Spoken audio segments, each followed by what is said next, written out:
bienvenidos a las 8:45. Arrancamos ya el espacio de entrevistas y análisis en este 10 de mayo. Queremos saludar, por supuesto, a todas las madres en Guatemala que han conmemorado hoy su día. Esperamos que se la hayan pasado muy bien. Saludamos antes de entrar al tema a Mariné Rivera, como todos los martes, se suma acá a la conversación en las 8:45. ¿Cómo te va? Bien, Mario, qué gusto estar aquí contigo de nuevo en las 8:45. Me sumo pues a esa felicitación a todas las mamás que nos están acompañando el día de hoy aquí en el análisis. Esperamos que hayan pasado pues un día bastante festejadas y descansando también aquí, que se celebra como un descanso también el Día de la Madre para algunas mamás, por supuesto. Por supuesto, porque vaya que la tarea de madre es una tarea de toda merecido la vida, ¿no? Descanso, así de sin duda alguna, Mario. ¿Verdad? Así es, una tarea de admirar. Y hay que recordar también, bueno, el 2020, ¿te recuerdas? Con el primer año de pandemia, fue un 10 de mayo que la gente tampoco guardó mucho las normas de restricción y todo eso, ¿no? Sí, así es. Aunque hoy estuvo extraño, no había tráfico, incluso siendo tarde, 5:30, 6, no había tráfico, los lugares estaban bastante vacíos, quizás ahora la gente está celebrando en casa, no sé si algo cambió, digamos, después de pandemia. O tal vez, bueno, yo sí vi el fin de semana, un movimiento mayor, ¿no? Es cierto, tal vez aprovechar pues otro día, porque martes para celebrar pues también es un día bastante complicado.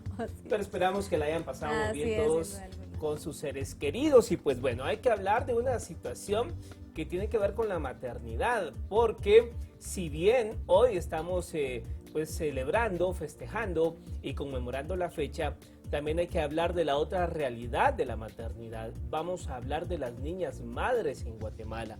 Y es que tan solo en el primer trimestre de este 2022 han nacido 19,024 bebés de niñas madres, niñas entre los 10 y 19 años de edad. Vamos a hablar de niñas madres, de adolescentes madres y todo este flagelo que sigue afectando al país. Para ello nos vamos a enlazar a esta hora de la noche con el doctor Otto Rivera, secretario ejecutivo de CIPRODENI, Observatorio de los Derechos de la Niñez, y también con la licenciada Ana Victoria Maldonado, directora del proyecto de acompañamiento a los casos de niñas y adolescentes embarazadas, parte del equipo de OSAR, del Observatorio en Salud Sexual y Reproductiva.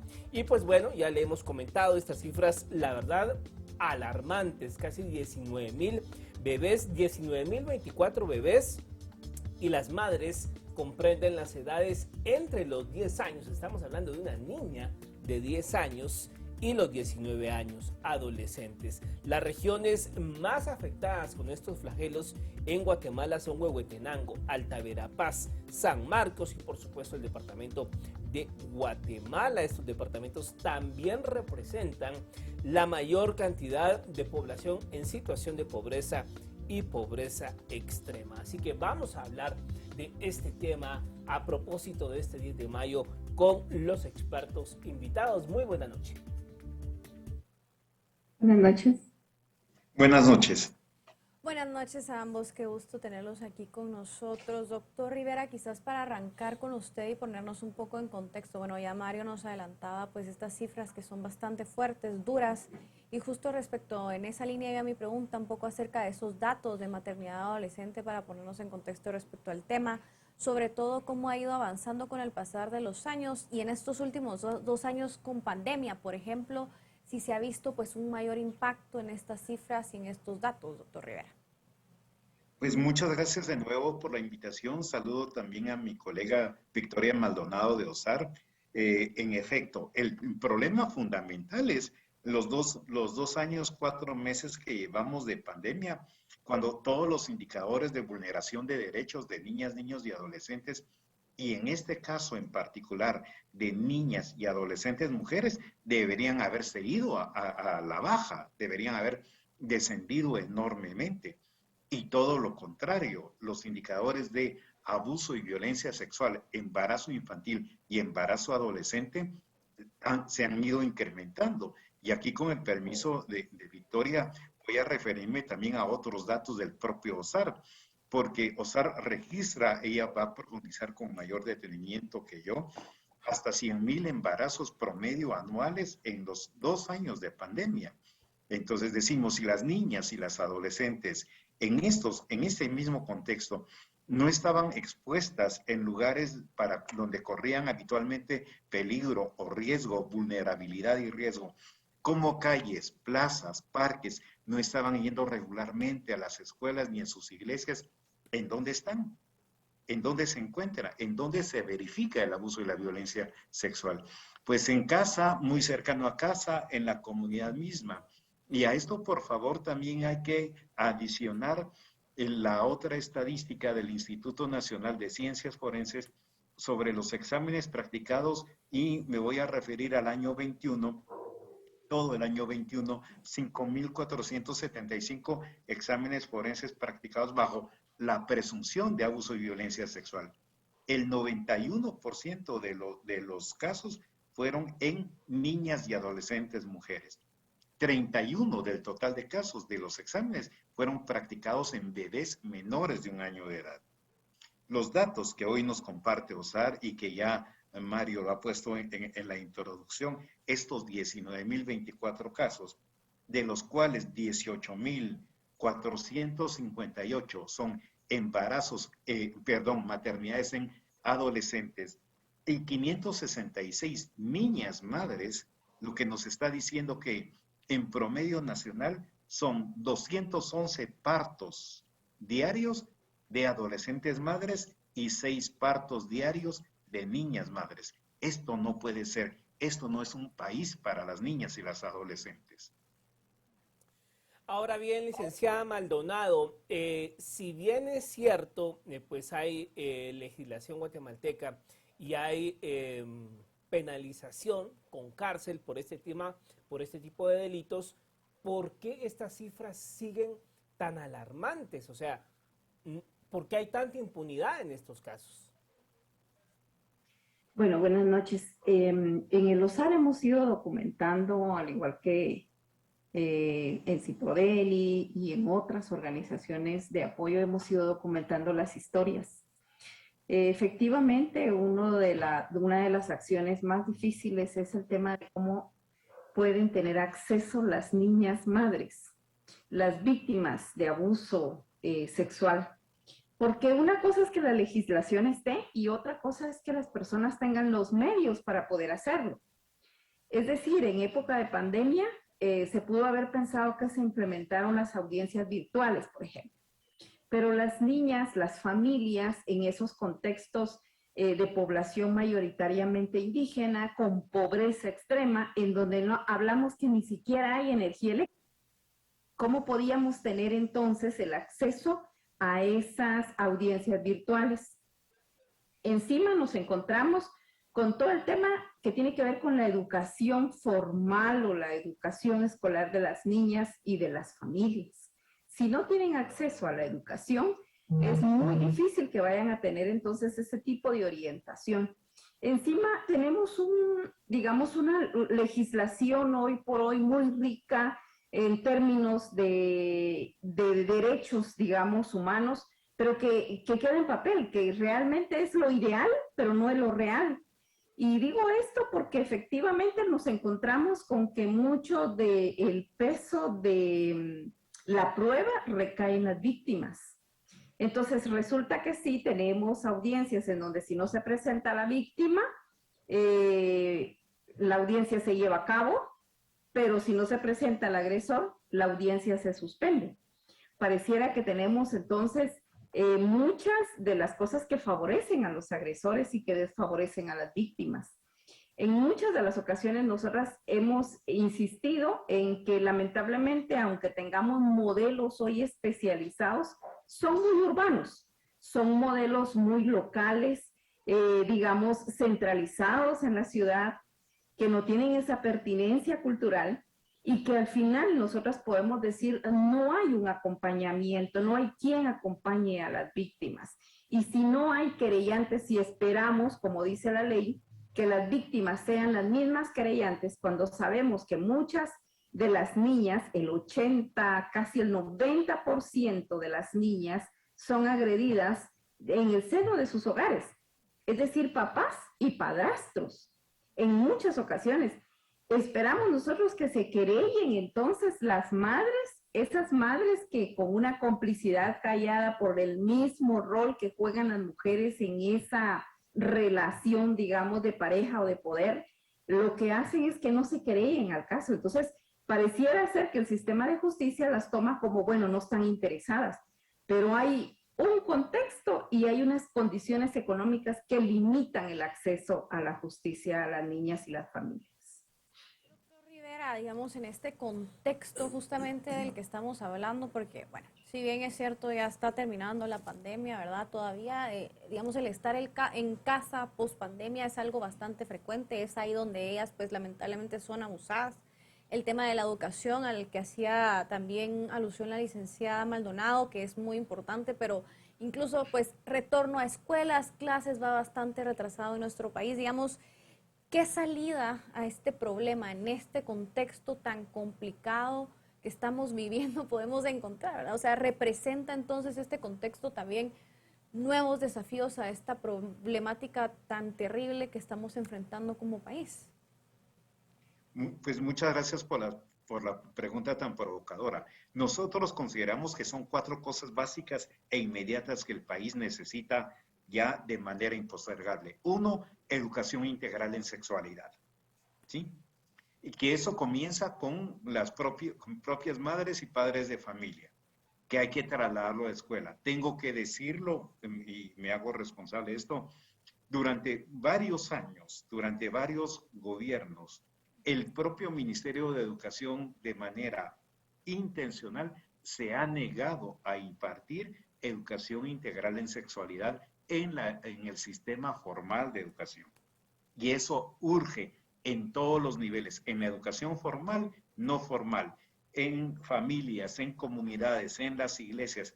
Tenemos que romper con esquemas, tabúes y estereotipos sobre la sexualidad humana para evitar que las niñas, niños y adolescentes sean víctimas sistemáticas del abuso y la violencia sexual, y en este caso, las niñas y las adolescentes de la violencia sexual, la violencia basada en género y por ende del embarazo infantil y al adolescente. 1, educación integral en sexualidad. 2, el país requiere un verdadero sistema nacional de protección y garantía de derechos. No los tenemos. Hay que transitar de instituciones públicas que trabajan solas con poco o ningún nivel de coordinación a una institucionalidad de Estado, porque no la tenemos.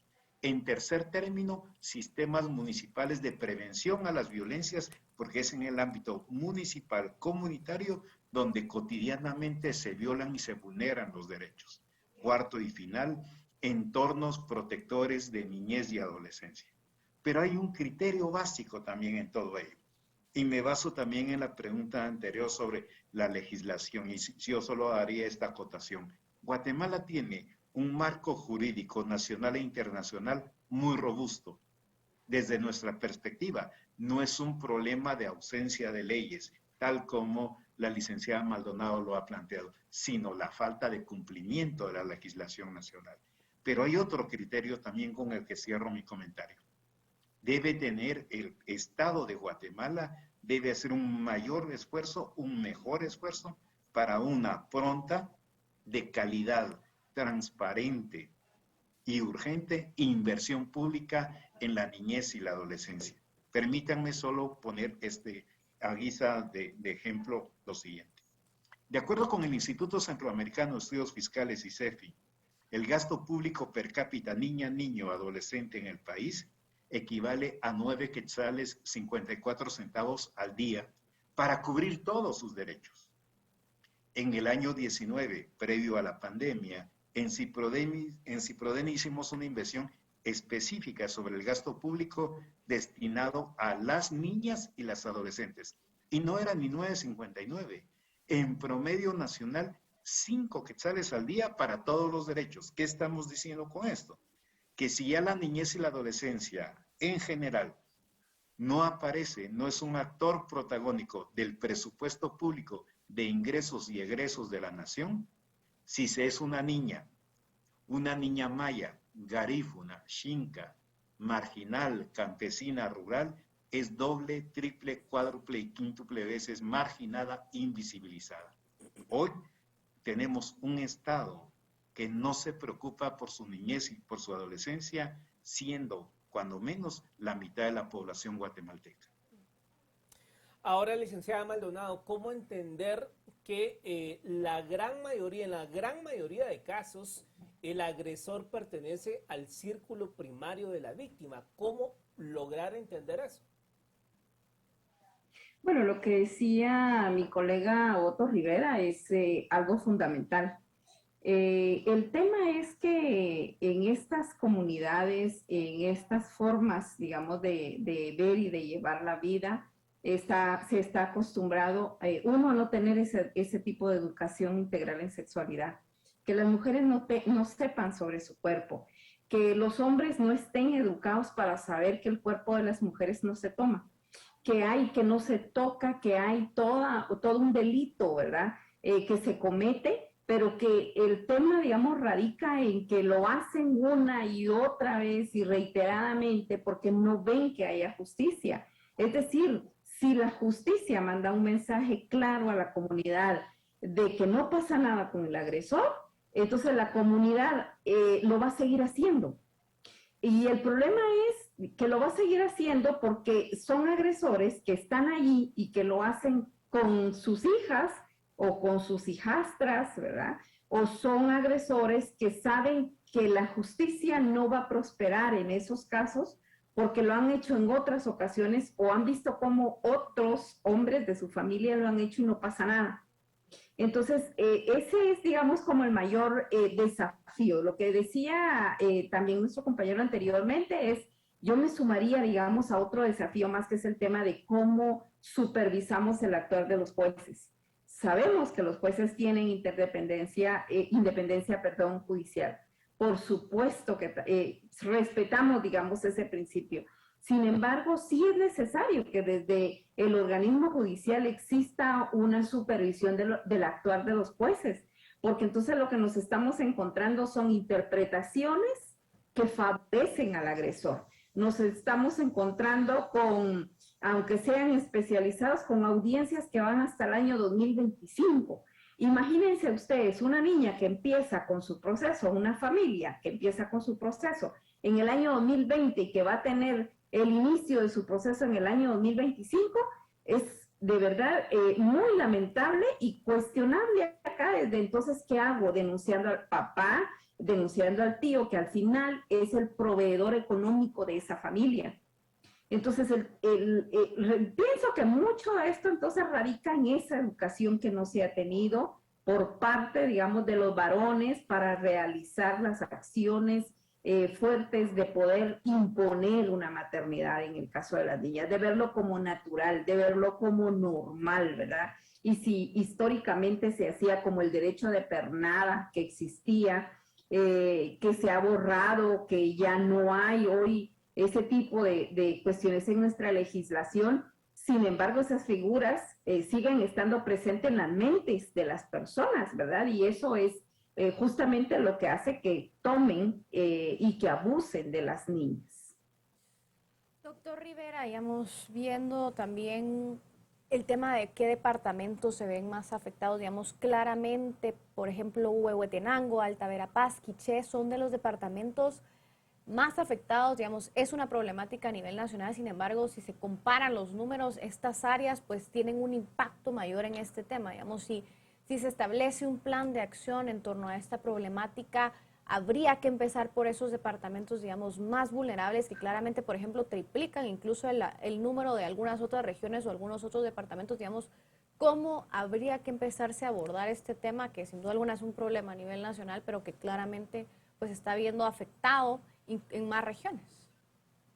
Claro, claro. Y en efecto, aunque esta es una acción que implica a todo el país, tenemos que iniciar hay un punto de partida y tienen que ser aquellos departamentos, aquellos municipios con los indicadores más altos de violencia contra las niñas y las adolescentes mujeres.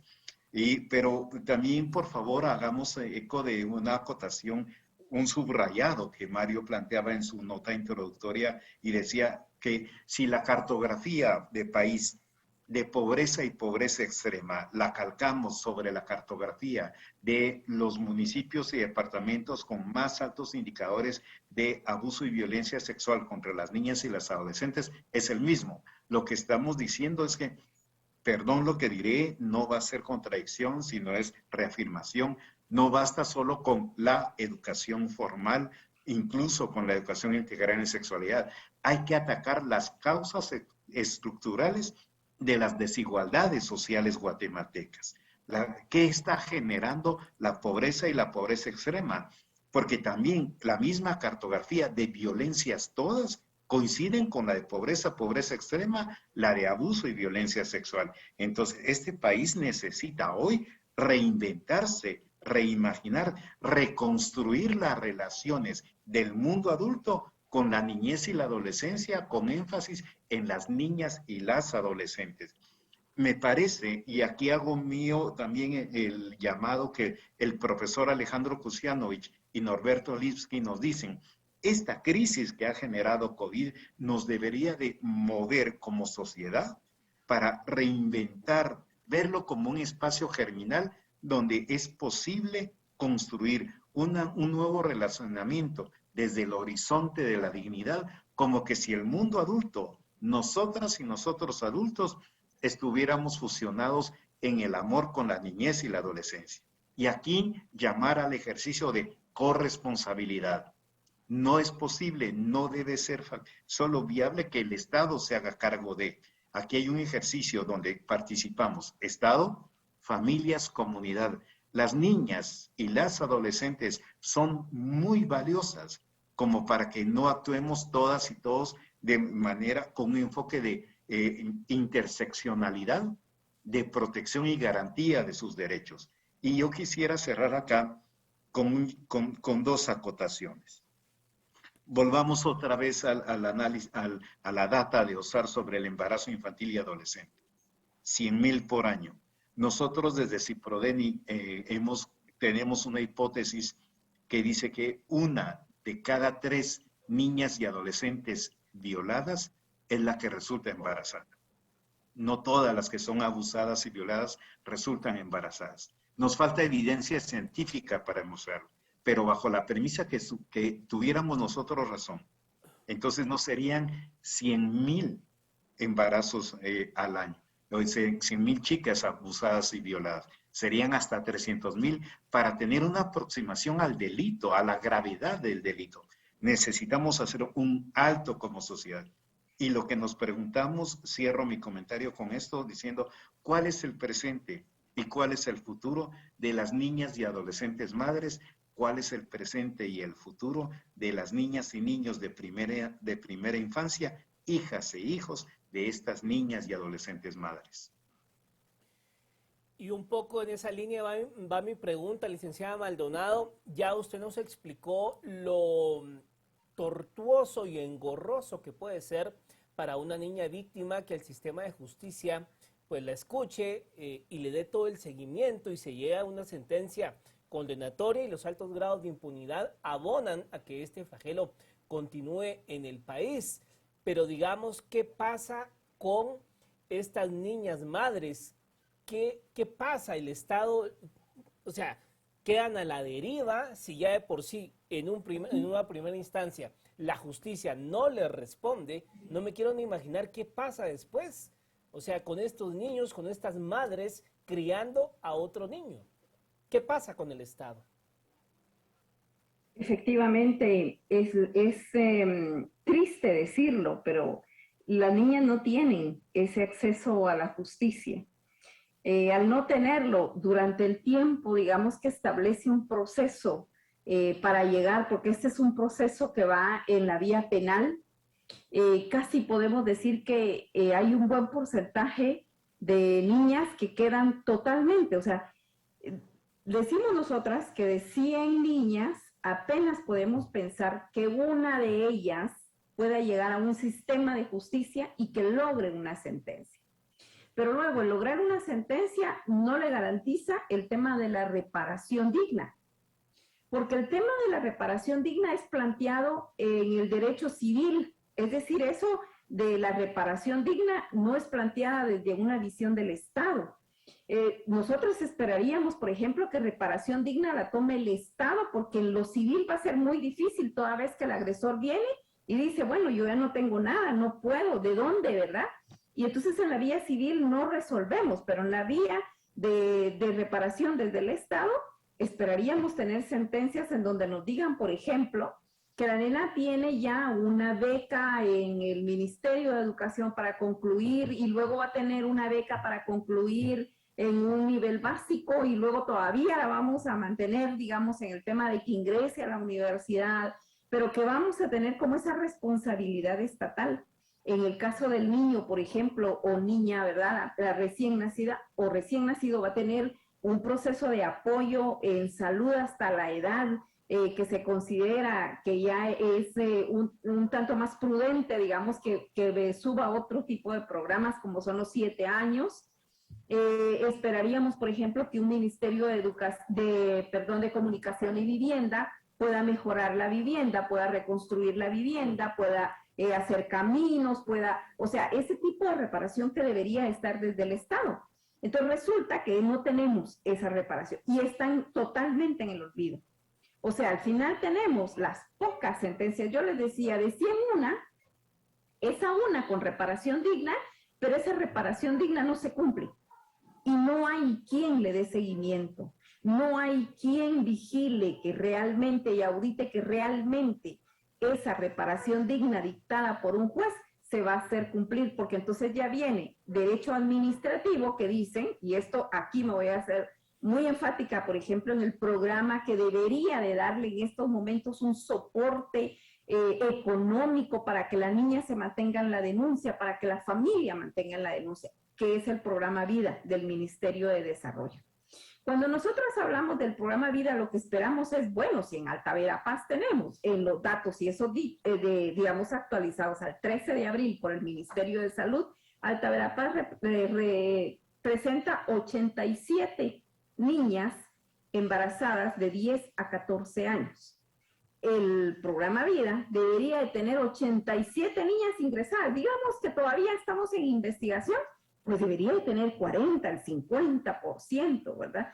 Pero si nos vamos al programa, no tiene ninguna del departamento de Alta Verapaz. Entonces nos cuestionamos cuando ese programa debería, no esperemos a la reparación digna hasta el final del proceso. Démoslo desde el momento en el que la niña resulta embarazada, porque entonces ahí a la niña ya nos consta que se vulneraron los derechos y como bien lo decimos, el tema acá es quiénes resultan embarazadas, porque el embarazo en una niña es la reiteración del abuso sexual. No es el primer contacto, es quienes resultan. Entonces hay una reiteración del abuso sexual que en el caso de las niñas da como resultado un embarazo. Entonces sí, están totalmente, y es triste decirlo, pero totalmente desprotegidas quedan las niñas y las familias de este sistema de justicia. Doctor Rivera, y justo en esa línea va mi pregunta, digamos, esa reparación que deberían de tener estas niñas y estas adolescentes, digamos, ¿qué tipo de apoyo o seguimiento debería de dársele a una víctima de abuso? ¿Existe, digamos, actualmente, ya lo mencionaba un poco la licenciada Maldonado, ese acompañamiento de parte del Estado o estamos todavía lejos de poder dar ese apoyo, esa reparación a estas niñas y a estas víctimas? Y su pregunta esta noche es muy vital, es fundamental en el contexto del 10 de mayo, porque además de la celebración del Día de la Madre, hoy estamos conmemorando 32 años que el Estado de Guatemala ratificara la Convención sobre los Derechos del Niño, aquel viejo 10 de mayo del año 90. Sin embargo, decimos, en 32 años, la sociedad guatemalteca y por supuesto el Estado ha avanzado mucho en el discurso de los derechos de la niñez y la adolescencia, punto, en el discurso, no en su práctica, no en cobrar vida esos derechos. Volvemos a insistir, tenemos un Estado para el cual la niñez y la adolescencia y las niñas y las adolescentes no son su prioridad. Y quisiera vincularlo también a esta última pregunta que Mario le ha hecho a la licenciada Maldonado, ¿dónde quedan las niñas y adolescentes madres? En el país, en nuestro país, existen 14 tipos distintos de familias, aunque el Congreso de la República no la reconozca. De estos 14 tipos, 11 están bajo la jefatura de mujeres. Y uno de esos 11 tipos, son niñas y adolescentes madres, que es una realidad concreta, pero que el Estado no las reconoce, aunque la Convención sobre los Derechos del Niño, la Ley de Protección Integral de Niñez y Adolescencia, les reconoce como sujetas de derecho, el Estado no lo hace. Las invisibiliza, las margina, las oculta. Debemos de despojarnos de todos estos prejuicios y ponerlas en el centro de la acción política intencionada. Decimos que la niñez y la adolescencia, pero sobre todo las niñas y los niños en este país, y ya lo veremos en el año 23, cada 4 años se les besa, se les abraza y se les fotografía en los procesos electorales. Y quien resulte ganador, ganadora del mismo, jamás voltea su mirada hacia las niñas y niños que besó, que abrazó, que fotografió. Las niñas y los niños no votan, pero se les usa como botín político. Tienen que salir del discurso de los partidos políticos para centrarse en el corazón de la acción política intencionada del Estado, con esa mirada de integralidad y hacer vivo el interés superior de las niñas, niños y adolescentes.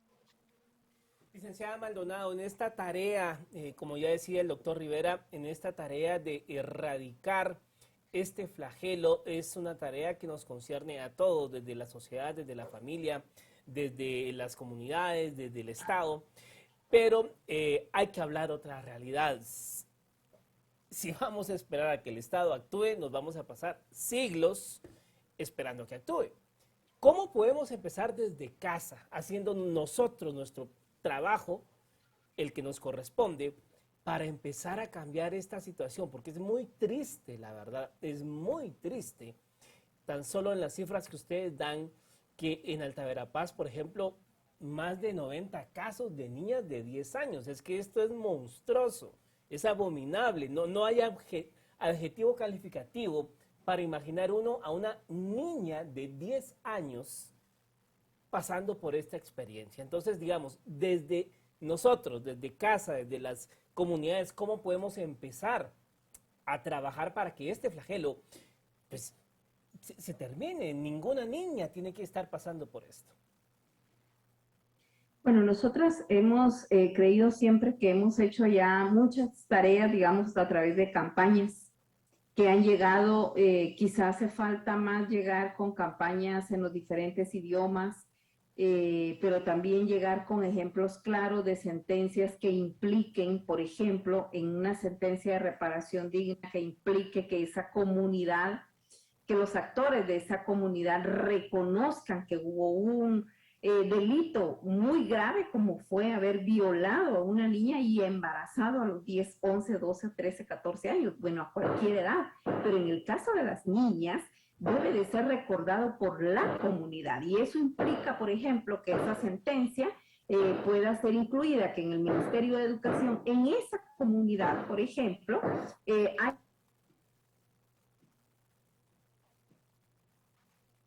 haya un espacio en uno para que no se repita.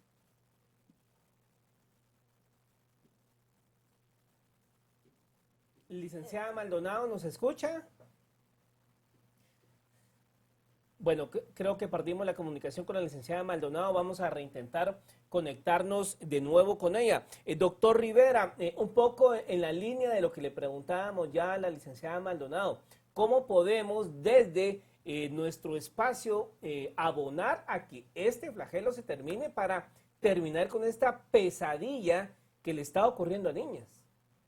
Yo me anoté, justo escuchando la pregunta, una frase que creo que tenemos que empezar a implementar todos, desde el espacio familiar y aquí muy fuertemente desde las propias madres, las mujeres adultas alrededor de la vida de las niñas y las adolescentes. El yo te creo. generar diálogo, confianza con las niñas y las adolescentes de tal manera que ellas sientan la libertad de comunicar cuando se sientan agredidas. Y por favor, ni siquiera esperar hasta que alguien las toque, las vulnere, menos aún abuse sexualmente de ellas. Toda vez se sientan incómodas, que lo puedan comunicar a una persona adulta de su familia y que esta persona adulta no voltee la mirada, sino le diga, yo te creo, y que investigue, que averigüe en el entorno familiar. Por eso hablamos de la corresponsabilidad en esto.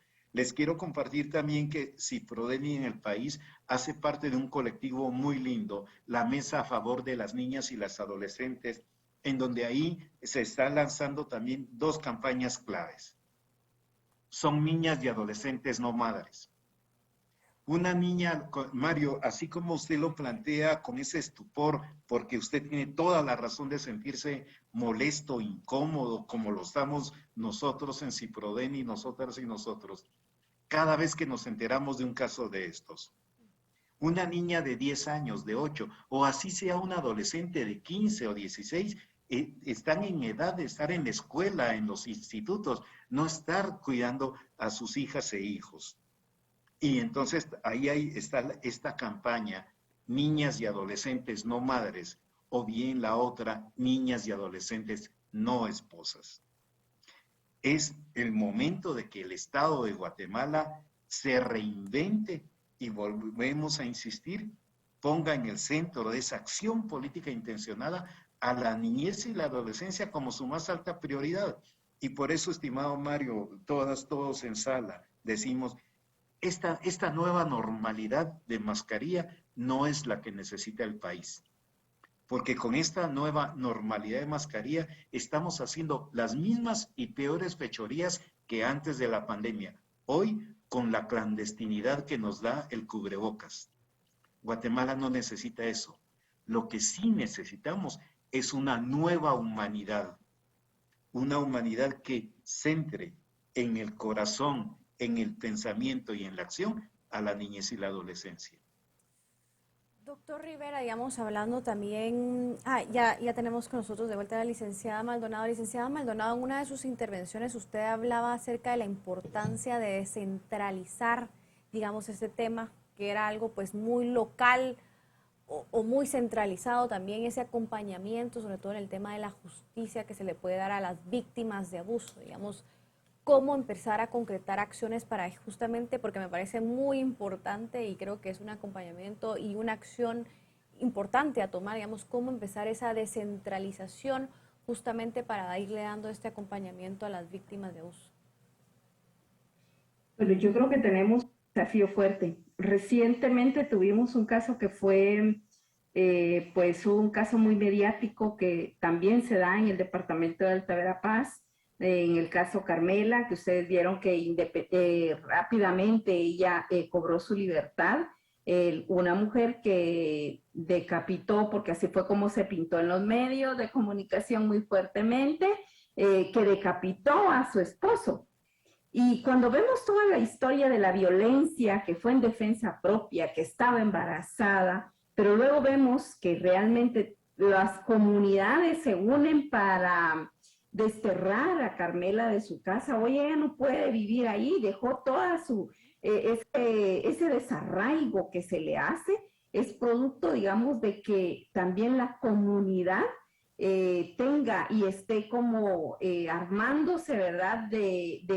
Invistiéndose de esa justicia que no se logra o que no se logra como quieren ellos, y entonces lo que hacen es desarraigar. Yo creo que es muy importante que el Estado asuma ese papel que ha asumido el Instituto de la Defensa Pública Penal, por ejemplo, ¿verdad? Pero a través de quienes defienden a las víctimas, que la hagan con esa pasión, con ese compromiso, con esa responsabilidad. ¿Quién representa a las víctimas? Hoy tenemos el desafío, hoy tenemos el Instituto de la Víctima, tenemos una Defensoría de la Mujer Indígena, que son instancias que tienen que responder a las necesidades de las víctimas, que es necesario que las acompañen. En ese nivel, entonces, nos toca que descentralizar. un instituto de la víctima que llegue a cada uno de los departamentos, una Procuraduría General de la Nación que debe de estar fortalecida para cumplir con su papel, porque si a eso vamos, digamos, la PGN, muchas de las acciones que hacen es puramente la defensa, digamos, desde el Estado, no a la niñez, porque le toca que defender medio ambiente, le toca que defender al Estado de Guatemala, le toca que defender a la niñez, pero más pareciera que está como más la balanza inclinada hacia la defensa que se hace en nombre del Estado.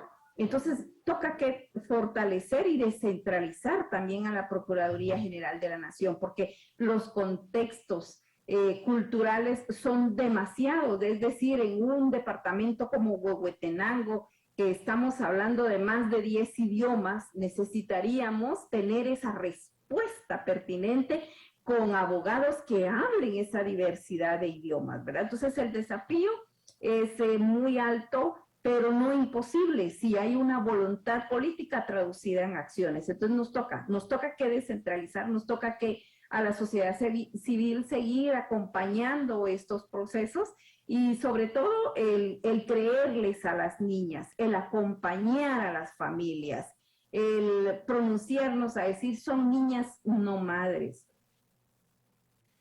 Ahora bien, doctor Rivera, digamos, ¿qué pasa también cuando me llama la atención que estamos hablando de los departamentos con las mayores cifras de este flagelo, de estos delitos?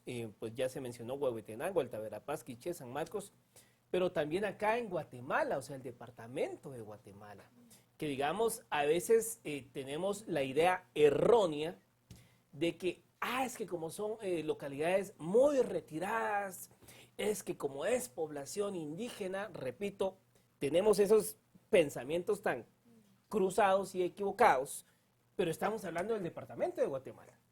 O sea, ¿qué está ocurriendo acá en la plena capital del país, en el centro de todo? Aquí está el centro político, el centro económico, el centro donde se toman las decisiones para todo. ¿Qué está pasando acá? Que no hemos roto, querido Mario, no hemos roto el síndrome del señor presidente. ¿Sí? Seguimos con la imagen muy siglo XXI, muy posmodernos, pero seguimos funcionando como capitanía general, centro de poder. ¿Sí? Entonces, y eso lo vemos quienes vivimos en el área metropolitana guatemalteca todos los días en una cosa tan cotidiana como es el tránsito.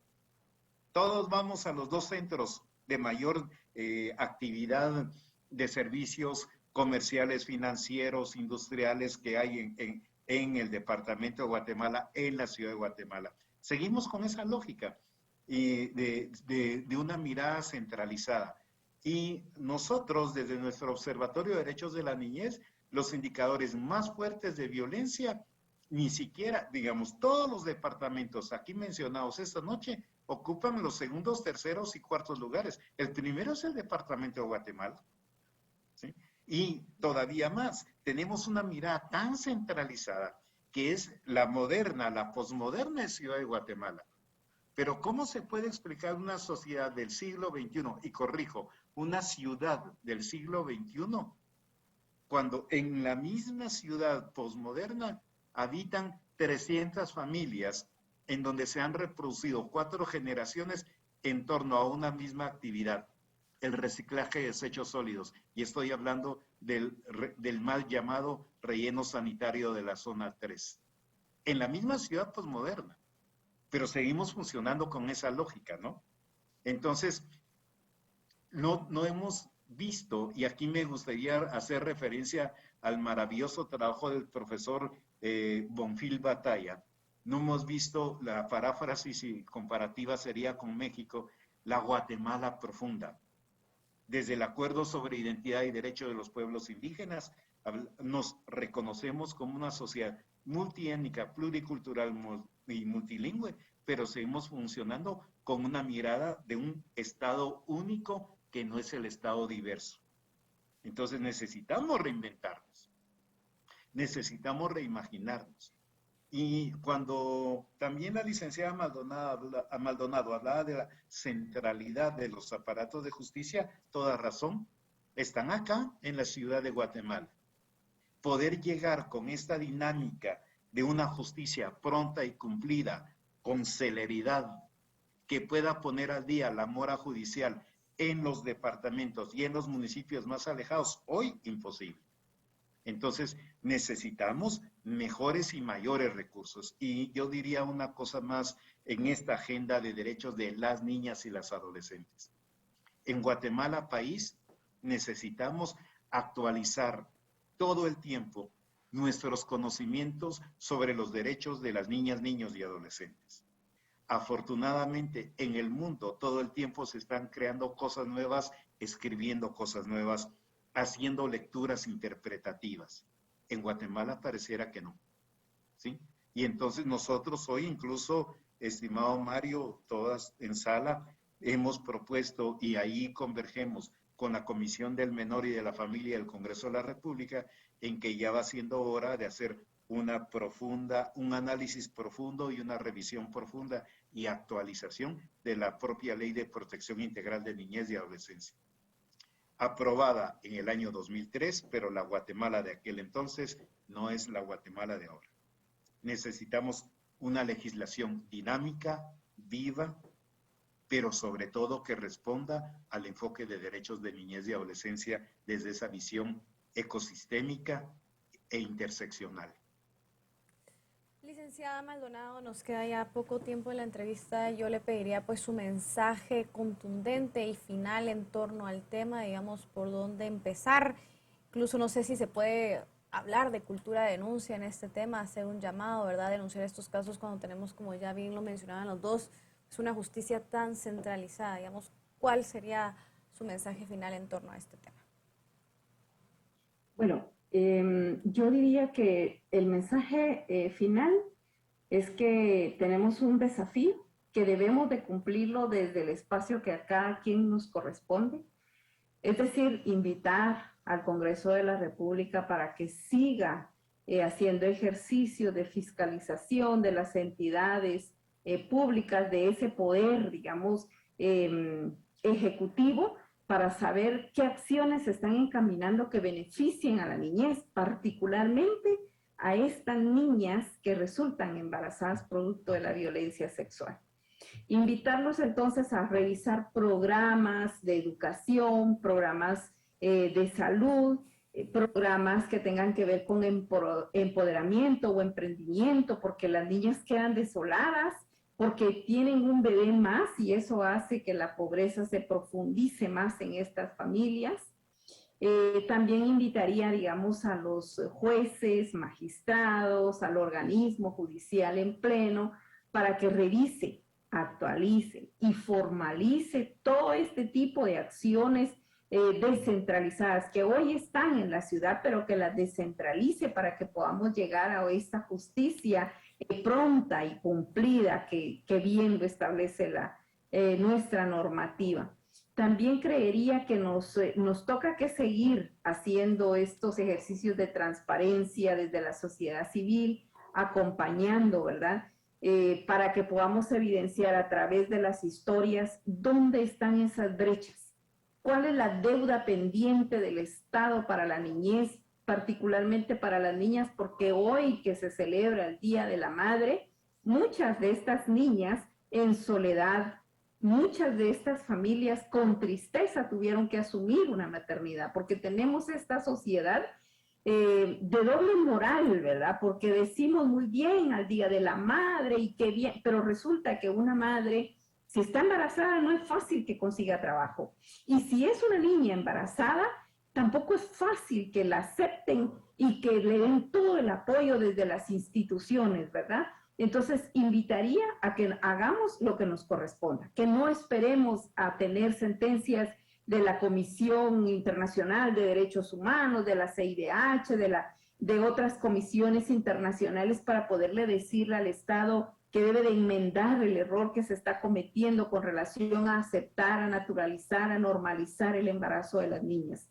Que un embarazo de una niña es un delito agravado y por lo tanto toda la sociedad, desde el espacio que ocupamos, nos toca por deber ser acompañar a las niñas en este proceso para que logren la justicia.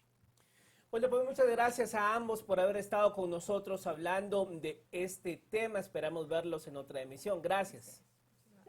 Muchas gracias. Muchas gracias. Hasta pronto. Feliz noche. Bueno, se nos acabó el tiempo, pero es importante, Marinés, hacer énfasis en que no puede continuar esto. Esto no lo podemos normalizar. No podemos seguir permitiendo que niñas de 10 años y adolescentes pasen por esta monstruosidad y pesadilla. Nos compete a todos empezar a trabajar para que esto termine. Así es, Mario, sin duda alguna es un trabajo desde todos los ámbitos, desde todos los espacios como sociedad, como bien ambos expertos mencionaban, y pues una tarea que tenemos pendiente, ¿no?, como país. Así que, por supuesto. Bueno, nos vemos, gracias por su sintonía, nos vemos en una próxima emisión.